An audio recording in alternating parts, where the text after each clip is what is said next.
Bonsoir tout le monde. Bonsoir. Je suis demandeur d'asile politique à Canada. Pourquoi? Je suis opposant des régimes monarchiques dictatoriaux marocains. D'abord, j'appartiens au Sahara occidental occupé illégalement par le Maroc. Je fais partie de la population des Sahara. J'aspire à l'indépendance et l'application des droits internationaux dans cette zone. Que dit le droit international? Dans le conflit entre le Maroc et la population des Sahara, qui a duré presque 50 ans. Le droit international qualifie la zone des Sahara d'une zone de décolonisation. L'Assemblée générale des Nations unies, à l'unanimité, a reconnu à la population des Sahara occidental l'autodétermination. Autrement dit, la population des Sahara occidental est en droit d'autodétermination. C'est quoi l'autodétermination? On va se référer à la littérature juridique des droits internationaux. L'autodétermination, c'est tout simplement l'obligation juridique et morale d'organiser un référendum dans le Sahara occidental.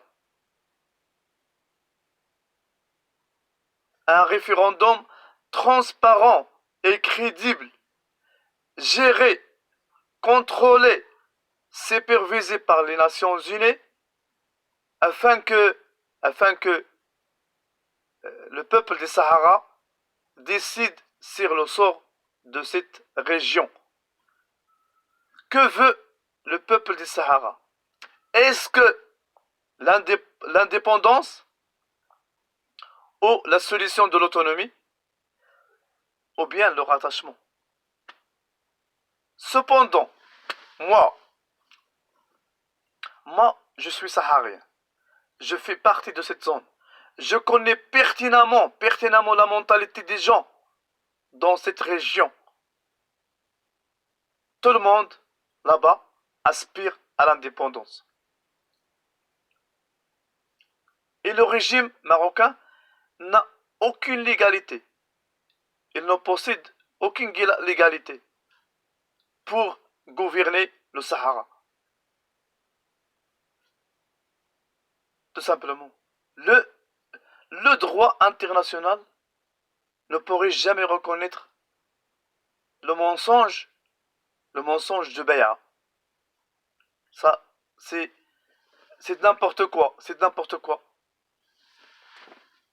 Il faut permettre à la population des Sahara de se prononcer sur le statut de cette région. C'est quoi le Sahara occidental sur le plan géographique? Il y a d'abord le Guilmim, Tantan, Assazag, La'youn, Bojdor, Smara, Dakhla et les territoires aussi occupés par le Polisario.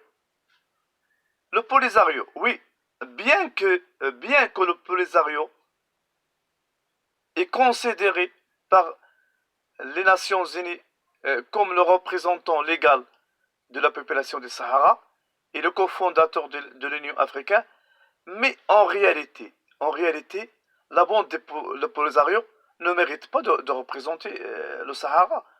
Pour une simple raison, il a commis des massacres et des violations flagrantes des droits de l'homme dans les camps de l'Hamada et Tondou. Le Polisario dépend de l'Algérie. Les Algériens disaient qu'ils ne faisaient pas partie de ce conflit, mais en réalité, l'Algérie est partie. Il fait partie de conflit. Et l'Algérie aussi instrumentalise le conflit. Il instrumentalise le conflit d'abord pour camoufler les problèmes intérieurs et aussi pour gérer ses relations et négocier ses relations diplomatiques, que ce soit avec les pays de l'Afrique, ou de l'Asie, ou de l'Europe, ou de l'Amérique latine. Donc, l'application des droits internationaux, c'est quoi l'application des droits internationaux au Sahara occidental occupé? Tout simplement externaliser ou bien neutraliser. Je vais utiliser les deux verbes. Externaliser et neutraliser le Maroc et le Polisario et l'Algérie. Et voilà, et les Nations Unies, les Nations Unies, il va décider d'organiser, ou bien elle devrait décider d'organiser un référendum au Sahara, et c'est aux Sahariens de décider sur le statut de cette région. C'est comme la souveraineté populaire, qui prime sur les intérêts des Maroc, les intérêts des Polisario, l'Algérie, de l'Union européenne.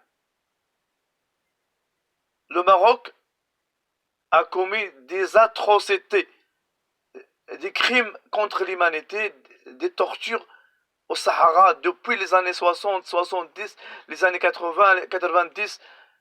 Il a mis en prison beaucoup de militants innocents. Il a violé, l'armée marocaine a violé des femmes, il a massacré des enfants, des vieux, il a mis en prison des innocents militants sahariens. Donc, c'est l'ordre de la tyrannie et de la sauvagerie royale monarchique marocain. Donc, la solution, elle est simple. C'est quoi la solution pour gérer le conflit au Sahara?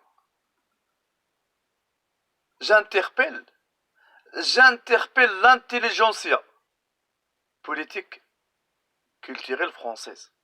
Moi, je parle en français. Maintenant, je parle la langue française vue d'ailleurs. J'interpelle l'intelligentsia culturelle, politique en France. Vraiment, il est temps de réviser votre position sur le problème du Sahara. Parce que dans cette région, il y a un peuple qui souffre de l'occupation. Qu'on ne le veuille pas, il y a une occupation. Parce que le droit international, que dit le droit international? Il y a une décolonisation au Sahara. Il faut décoloniser. Et comment on va décoloniser? Organiser un référendum. Un référendum crédible, transparent. Qui va participer au référendum?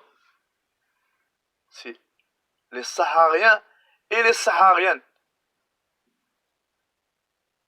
Comment on va identifier les Sahariens et les Sahariennes? Tout simplement, il y a d'abord des statistiques présentées par l'Espagne en 1974, et aussi les Nations Unies. C'est aux Nations Unies, en collaborant avec les chefs des tribus sahariennes, pour identifier vraiment les gens qui appartiennent réellement au Sahara et qui auront le droit de voter dans le référendum pour décider c'est quoi la volonté de la population du Sahara. Est-ce que l'indépendance ou la solution de l'autonomie ou le rattachement. Eh bien, moi, je vous assure que moi, personnellement, je connais pertinemment la mentalité de la population là-bas. Tout le monde au Sahara occidental occupé par le Maroc aspire, aspire à la, comment dirais-je, à l'indépendance. À l'indépendance. Et le Maroc n'a aucune légalité, n'a aucun droit sur le Sahara. Parce que le droit international ne reconnaît pas cette vraiment absurdité de l'Bay'a. Je dis à Mohamed VI, dégage du Sahara. Dégage, tout simplement.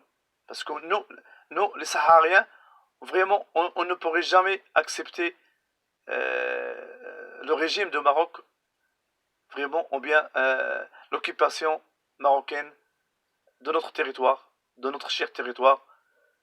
Vive le peuple des Sahara! On réclame, on revendique,